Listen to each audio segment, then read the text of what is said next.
Chapter 32, Miracles. Finally, I was released from the hospital, and 2013 was off to a happy start. It was so good to be home with my family, even though this home was an apartment in a tall building with an elevator. I would have given anything to be in our humble old house, tapping on the wall for Safina to come play, even taking the rubbish to the dump. But what really mattered was that we were finally together again. We went for walks in the brisk Birmingham air so I could get my strength back, but I tired quickly. Life in the hospital had been calm compared with all the people in cars and buses rushing here and there. And because I still couldn't hear properly, I was constantly turning this way and that to see what was going on.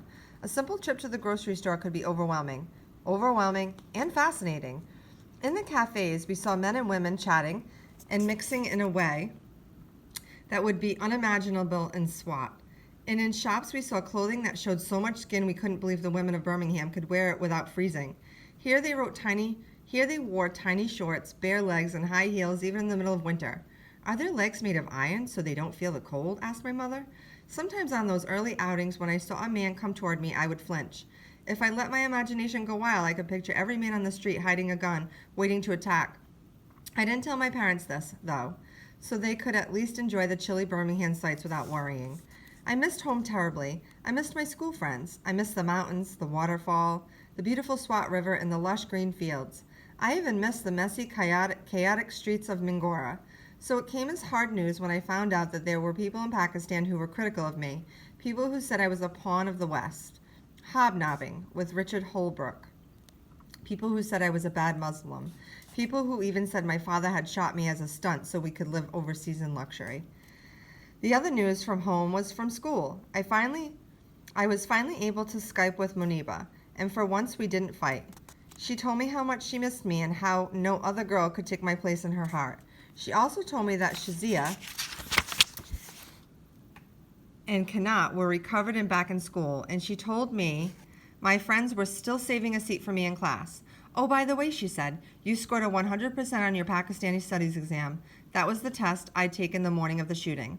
That was the good news. The bad news? Since I hadn't been able to take the rest of my exams, my old rival, Malka-e-Noir, had come in first. Of course she did, since I was not there. I was falling behind at school. How ironic.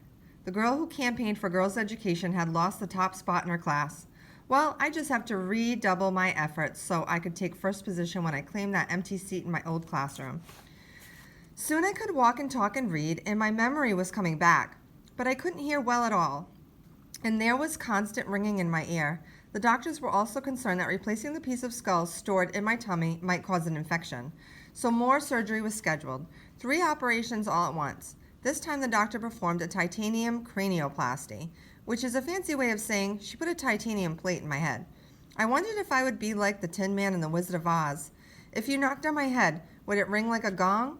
In addition, the doctor who had repaired my facial nerve installed a tiny electronic sound transmitter called a cochlear implant deep behind my ear. Later, he said, he'd fit the outside of my ear with a receiver. The skull piece was also removed from its storage place. These were major operations, but I recovered quickly and was home in 5 days. Later, I received a truly special gift, that very skull piece, encased in plastic. I keep it in my bedroom and have been known to show it to guests. A few weeks later, when the receiver was situated behind my ear, I heard a tiny beep, then another one. Then came the sound of the doctor's voice. At first, everyone sounded like a robot, but soon my hearing got better and better. How great God is.